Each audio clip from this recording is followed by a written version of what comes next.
Hey everyone, welcome back to my YouTube channel mister Mrs Rai के blog में आपका स्वागत है। कैसे आप लोग? आई होप आप लोग अच्छे होंगे। आप लोगों की दुआ से हम भी अच्छे हैं। और आप सभी को हैप्पी फादर डे। मैं आज ब्लॉग नहीं बनाने वाली थी, फिर भी मैंने सोचा सबको विश कर दूँ। और मैं रो रही हूँ गाइस, क्योंकि आज इतना स्पेशल डे होने के बाद भी मेरे लिए आज स्पेशल डे नहीं है।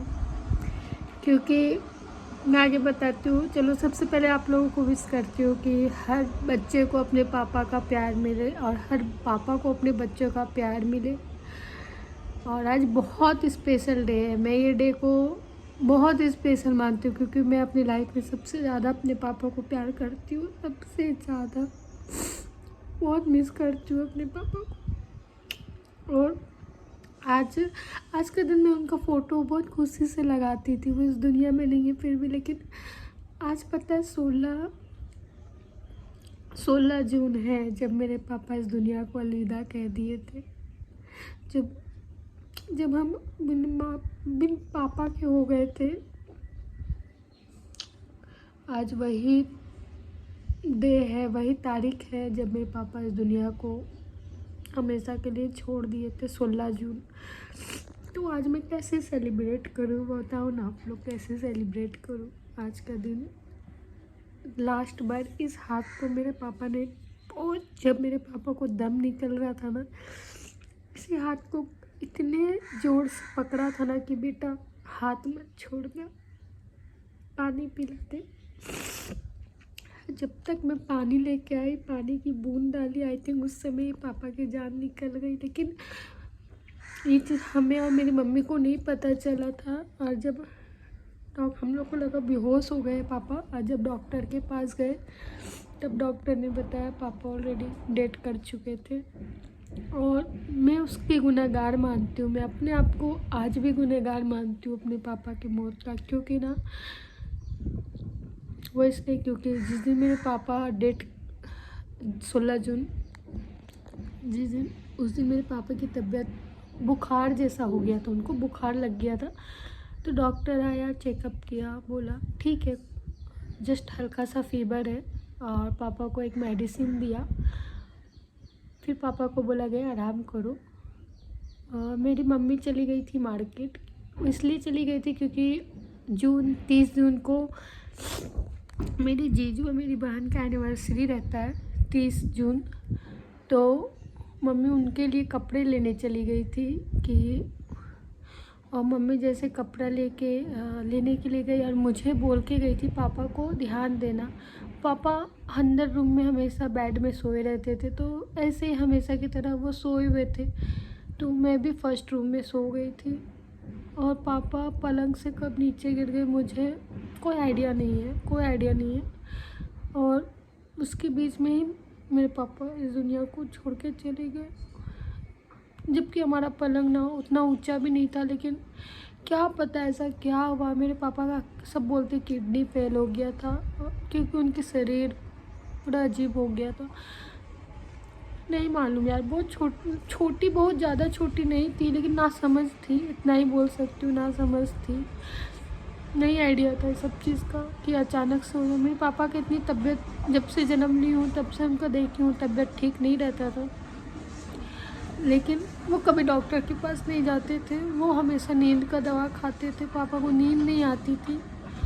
और बहुत ऐसी कारण है मेरे पापा का जो मैं कभी बताई नहीं हूँ आप लोगों को, कभी शेयर नहीं की हूँ अपने पापा की लाइफ की जर्नी। मैंने बहुत दुख में थे। बस यही बोलती हूँ ऊपर वाले से कि अगर आपके पास है तो उनको जन्नत नसीब होगा। ऑफ कोर्स मेरे पापा जन्नत में ही होंगे, क्योंकि मेरे पापा बहुत नेकी इंसान थे यार, बहुत नेकी इंसान थे। हर किसी की मदद के लिए तैयार रहते थे, हर किसी के बच्चों से प्यार, हर किसी को अपना मानना उनके खून में था। ये शायद इसी वजह से हम भी वैसे ही है। वो कभी भी किसी के धर्म को लेकर कभी भेदभाव ना करने वाले। जबकि मेरे पापा 5 वक्त की नमाज थे, फिर भी कभी किसी के धर्म को लेकर कभी गलत राय नहीं देते थे। ना हमें कभी ये सब चीज़ें सिखाया था कि कौन सा धर्म क्या होता है। सब एक बराबर, सबकी इज्जत करो, सबकी रिस्पेक्ट करो, खुशियाँ बांटो। मेरे पापा यही करते थे। सुबह उठ के नमाज़, जब चिड़िया उठते थे ना सुनती हूँ। मम्मी बताती है जब पापा सही थे तब की 5 वक्त की नमाज़ थे। ऐसा हुआ कि पापा की लाइफ पूरी बर्बाद हो गई मेरी, जीती जी बर्बाद हो गई थी। जस्ट वो एक दवा खा के, मेडिसिन खा के जस्ट जॉब करते थे घर बहुत। लेकिन जिस दिन पापा की जान गई ना, मैं उसका गुनहगार खुद को इसलिए मानती हूँ क्योंकि काश मैं उस दिन सोई नहीं रहती, काश मैं अपने पापा के पास बैठी हुई रहती, काश मैं अपने पापा के पास बैठी हुई रहती, उनसे ढेर सारी बातें करते थे। अगर मुझे मालूम रहता कि मेरे पापा इस दुनिया को छोड़ के जाने वाले हैं तो मैं कभी उनको अकेला नहीं छोड़ती, मैं कभी नहीं सोती। सोचो ना, मैं दोपहर का टाइम में कभी सोती नहीं हूँ। उस दिन ही क्यों मैं सोई, मैं आज भी सोचती हूँ मैं उस दिन क्यों सो गई थी दोपहर के टाइम पे। मैं कभी भी दोपहर के टाइम में नहीं सोती। अब जब से बाबू हुआ है ना, तो आई थिंक हरासमेंट की वजह से, या बाबू दूध पीता है तो सुनती हूँ कि जब आप फीडिंग कराते हो तो नींद ऑटोमेटिक आता है शरीर में, क्योंकि थोड़ा सा रात में हम जगते भी हैं बच्चों के लिए। तो कभी कभी मैं अभी भी कभी कभी दोपहर में बाबू को लेके सो जाती हूँ। नहीं तो नहीं, मेरा दोपहर में सोना है ही नहीं, मुझे पसंद ही नहीं है दोपहर में सोना। लेकिन पता नहीं उस दिन क्यों मैं सो गई थी और ये हादसा हो गया। अचानक से पापा इस दुनिया को छोड़ के चले गए। ये हाथ मेरे पापा लास्ट टाइम बहुत ज़ोर से पकड़ा था, बोला था बच्चा तुम छोड़ना नहीं मेरे हाथ को। एक हाथ मेरा पकड़ा था, एक हाथ मेरी मम्मी का। भाई बहुत छोटा था, वो खेलने के लिए चला गया था, बहुत छोटा था मेरा भाई, तो जानता भी नहीं है कि मेरे पापा का प्यार मोहब्बत कुछ नहीं जानता है। आज तक पता है मेरे पापा का मुँह से मैंने कभी,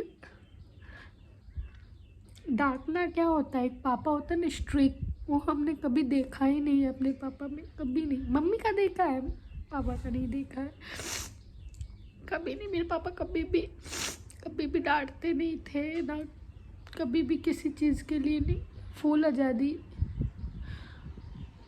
बहुत सीधे साधे थे यार, बहुत सीधे साधे। आप अगर अभी मैं ब्लॉग बना रही और मेरे पापा इस दुनिया में रहते ना, तो आप लोग तारीफ़ किए बिना थकते नहीं मेरे पापा को हर एक ब्लॉग में। उनके जैसा आज के टाइम पे मिलना बहुत डिफ़िकल्ट है, बहुत डिफ़िकल्ट, जो दूसरे के लिए जीते। मेरे पापा हमेशा अपने बच्चों के लिए जिए, हमेशा। जब से हम इस दुनिया में मेरे जन्म के लिए मेरे पापा ने कहाँ नहीं मेरे पापा गए कि मेरी एक बच्ची हो जाए, कहाँ नहीं गए। बहुत जगह, हर एक दरगाह, हर एक मज़ार, हर एक जहाँ। मैं बहुत मन्नतों से आई हूँ इस दुनिया में, बहुत। और जब मेरे पापा का दम टूटा, बस यही बोलती हूँ कि पापा के आखिरी जब बंद होने वाला था तो उनके सामने मैं और मेरी मम्मी थे। बस वो पल कभी नहीं भूल सकती, कभी नहीं लाइफ का। अब वो चीज़ मैं ऊपर वाले से दुआ करती हूँ, वो मेरे घर का एक इंसान चला गया। मैं अपने जीते जी और किसी को नहीं चाहती हूँ अपने जीते जी कि किसी की आंखें बंद हो, कभी नहीं, कभी नहीं। या ऊपर वाला कभी नहीं। हाँ, बहुत छोटी फैमिली है, मेरा भाई है, मेरी बहन है, मैं हूँ, मेरी मम्मी है, बस। मायके की बता रही हूँ मैं, आप लोग कुछ और मत सोचना। और अब तो मेरी बहन के अपने बच्चे, पति, मेरा अपना एक बुग्गू, मेरा हस्बैंड थोड़ा ज़्यादा हो गए। और मैं नहीं चाहती इनमें से किसी को भी नहीं चाहती वो पल देखना, कभी नहीं। और ऊपर वाले से यही फरियाद करती हूँ, चलो ठीक है मेरे पापा इस दुनिया को छोड़ दिए, जहाँ भी हो उनको जन्नत नसीब हो। ऑफ कोर्स हुआ होगा, बहुत अच्छे होंगे थे तो ऑफ कोर्स ही हुआ होगा। और उनको हर एक खुशी वहाँ मिले जो मैंने नहीं दिया, जो हमने नहीं दिया, इस दुनिया में नहीं मिला, इस धरती में नहीं मिला, उनको वो खुशी वहाँ मिले। मैं चाहती हूँ एक बार मुझे मेरे पापा सपना में बोले कि उस दिन क्या हुआ था पापा आपको। जो अचानक से आप हमें छोड़ के चले गए। एक होता ना, इतना सा भी नहीं लगा था कि मेरे पापा इस दुनिया में नहीं रहेंगे। इतनी तबीयत खराब होती थी गाइस। मेरे पापा घर से बाहर निकल जाते थे, उनका माइंड डिस्टर्ब हो जाता था, कहीं भी जाके सो जाते थे, जंगल में चले जाते थे, फिर भी वापस घर आ जाते थे। बचपन से ये सब चीज़ें देखी हूँ अपने पापा के साथ मैंने, लेकिन एक खरोच भी नहीं लगता था पापा को, पता है, एक खरोच भी नहीं। और उस दिन एक थोड़ा सा फीवर हुआ, डॉक्टर भी आए, चेकअप भी किए, बोले बस कुछ नहीं, फीवर है, सब चीज़ नॉर्मल था।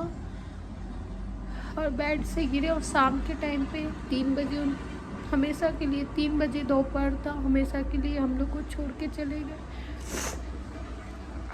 मैं बहुत सोचती हूँ कि क्यों उस दिन मैं सोई थी यार, क्यों सोई थी। काश मैं उस दिन नहीं सोई रहती तो शायद कुछ नहीं हुआ होता। बोला जाता ना, एक शायद होला, शायद वो बच जाते। एक होता ना कि इसलिए मैं अपने आप को हमेशा कोसती हूँ, मैं हमेशा कोसती हूँ कि मैं ही हूँ उनके जाने की गुनहगार हूँ, हमेशा। बस इसलिए आज का दिन मैं सेलिब्रेट नहीं कर रही हूँ, बिल्कुल भी नहीं। ऐसे मन करेगा, बताओ ना, आज वही दिन वही तारीख है जब मेरे पापा हमें छोड़ के चले गए थे, तो कैसे मैं इस दिन को खुशियाँ से मनाऊँ। नहीं।